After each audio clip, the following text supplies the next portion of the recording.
A psychopath doesn't need to know who you are to know if you're a target.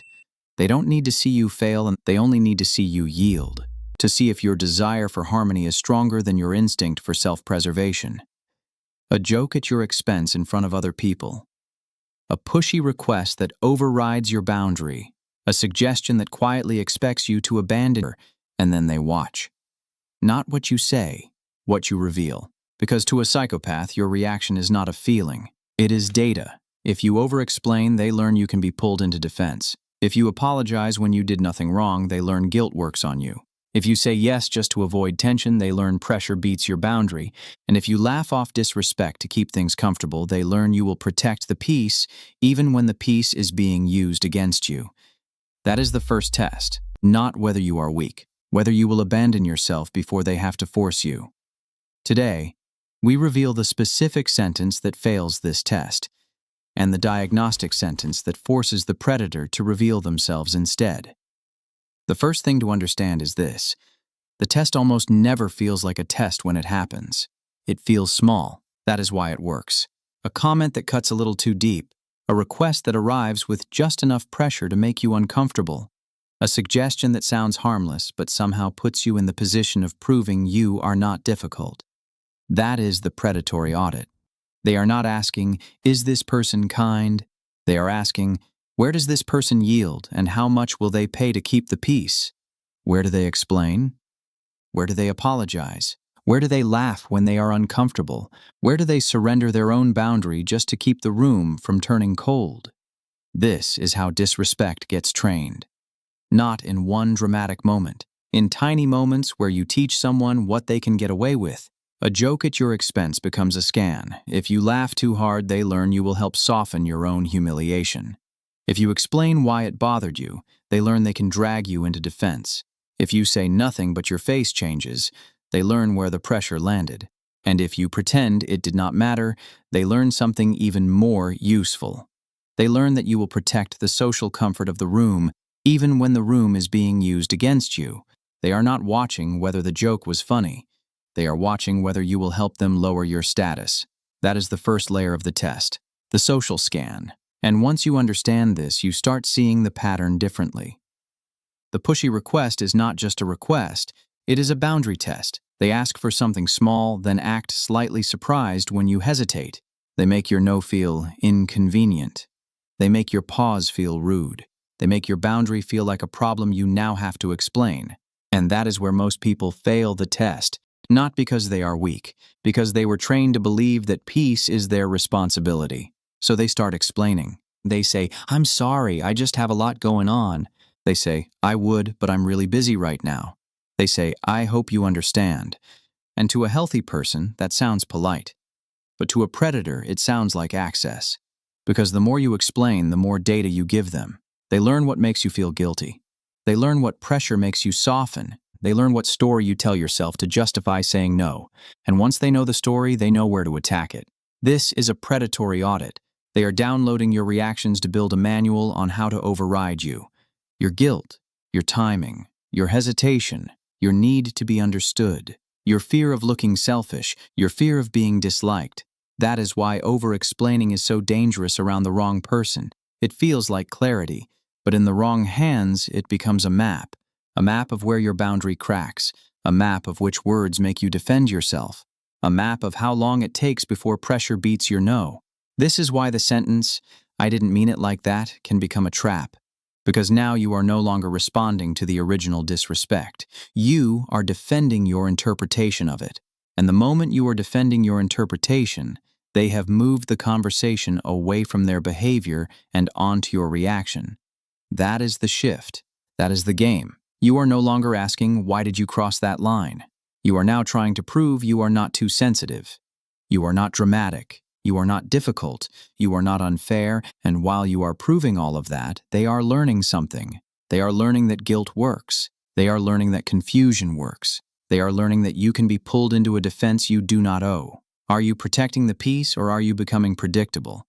Because predictability is the real vulnerability. The test is not just about whether you say yes. It is about whether your reaction can be forecasted. If they can predict that you will apologize, they will use guilt. If they can predict that you will explain, they will use confusion. If they can predict that you will freeze, they will use pressure. If they can predict that you will keep smiling, they will hide disrespect inside humor. This is how social reclassification begins. They stop seeing you as a person with boundaries. They start seeing you as a resource with predictable reactions. And this is the point most people miss. This is not just about how they see you. It is about what they think they can now get away with. The request gets bigger, the jokes get sharper, the tone gets colder. The guilt gets more direct. The apology expectation becomes automatic. And eventually the disrespect no longer needs permission because you already gave them a pattern. Not because you meant to, not because you wanted to, but because you kept shrinking yourself to keep things comfortable. That is how people train disrespect without realizing it. They tolerate the early version because it seems too small to confront. Then they resent the later version because it becomes too big to ignore. But the later version was built from the early version. The little joke, the small push, the strange favor. The pressure after you said no. The way they watched you correct yourself, soften yourself, and make yourself easier to manage. If you pass the test the wrong way, the relationship is already over. You just have not seen the invoice yet. Now here is the sentence that fails the test. It usually sounds harmless and it sounds mature, it sounds polite, it sounds like something a good person would say. It's okay, don't worry about it. Or, no, it's fine, I understand. Those sentences are not always wrong. With healthy people, they can be grace. With a predator, they can become permission.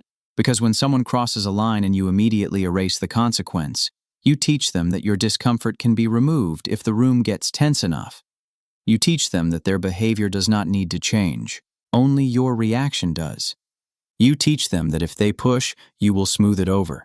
If they disrespect you, you will protect the atmosphere. If they create discomfort, you will clean it up for them.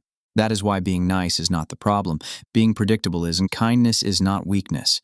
But predictable kindness becomes a diagnostic tool in the hands of someone who wants control.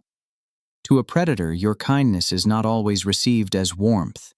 Sometimes it is treated like an opening. They test whether your empathy comes with self-protection. They test whether your patience has a limit. They test whether your no stays a no when the room gets uncomfortable. And if your answer is always to soften, smooth, explain, or excuse, they do not experience you as kind. They experience you as available. That is the dangerous part. So the goal is not to become cold. The goal is to become harder to read, harder to pressure, harder to pull into a defense you do not owe. And that is where the diagnostic sentence comes in. Not a comeback, not an insult, not a speech. A sentence that flips the scan. Here it is. I noticed you pushed past my nerve. What were you trying to see?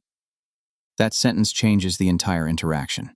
Because it does not defend. It does not apologize. It does not over-explain. It does not try to prove you are a good person. It names the pattern, and then it places the attention back where it belongs. On their behavior, if that sentence feels too direct, use the softer version. I noticed that comment put me in a position to explain myself. Was that intentional? Or in a workplace or social setting? I noticed this request changed after I said no.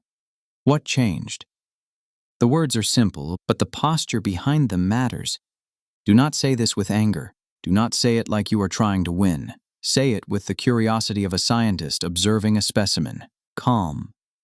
Precise. Unmoved. Because the power of the sentence is not aggression. The power is observation. A predator wants you inside the test. They want you explaining, apologizing, reacting, defending, performing. The diagnostic sentence pulls you out of the test and turns the test back on them. Now they have to account for the pattern. Now their pressure is visible. Now their strategy has a witness, and that is access denied, not because you shouted, because you stopped giving free data. The sentence works because it does not answer the test. It reveals the person giving it. And when a predator realizes they are being observed, not obeyed, the interaction changes. Some will laugh it off. Some will act offended. Some will accuse you of overthinking. Some will say, I was just joking. That response is data too, because a healthy person can usually clarify without punishing you for noticing. A controlling person often needs to punish the act of noticing itself. That is how you know the sentence worked. Not because they suddenly become honest, but because the mask has to adjust. And that adjustment tells you more than their words ever could. The real protection is not having the perfect comeback. It is becoming harder to classify. A predator wants a predictable reaction. Guilt, explanation, panic, compliance, forced politeness. When your response becomes calm, short, and observant, the scan stops giving them easy information. You stop training disrespect. You stop shrinking yourself for their comfort. You stop apologizing for boundaries that do not require permission. And you stop being pulled into a defense you do not owe. This does not mean you become rude. It means you become unreadable to people who profit from your predictability. There is a difference. Rudeness attacks, observation exposes. Rudeness reacts, observation measures. Rudeness gives them a fight. Observation gives them a mirror. And for the wrong person, a mirror is far more uncomfortable than an argument, because now they cannot hide behind your reaction. They have to stand next to their own behavior. That is why the safest person in the room is not always the loudest. It is the one who stops leaking usable data. The first test was never about the joke. It was never about the request. It was never about the suggestion. It was about whether you would abandon yourself before they had to apply real pressure. Whether you would help them start, so the next time someone pushes past your no, makes you explain discomfort they caused, or turns your boundary into a negotiation, do not rush to repair the room. Pause. Observe. Name the pattern. And ask the question that changes the test. I noticed you pushed past my no. What were you trying to see? Because the moment you stop trying to prove you are harmless, you become harder to use. And the moment you stop protecting the peace at the cost of yourself, the scan loses its cleanest signal. The first test is not whether they can control you. It is whether you will help them begin. If you want to understand the signs that someone is already studying you before they move, watch the next video on 5 hidden signs of a psychopath you must spot fast.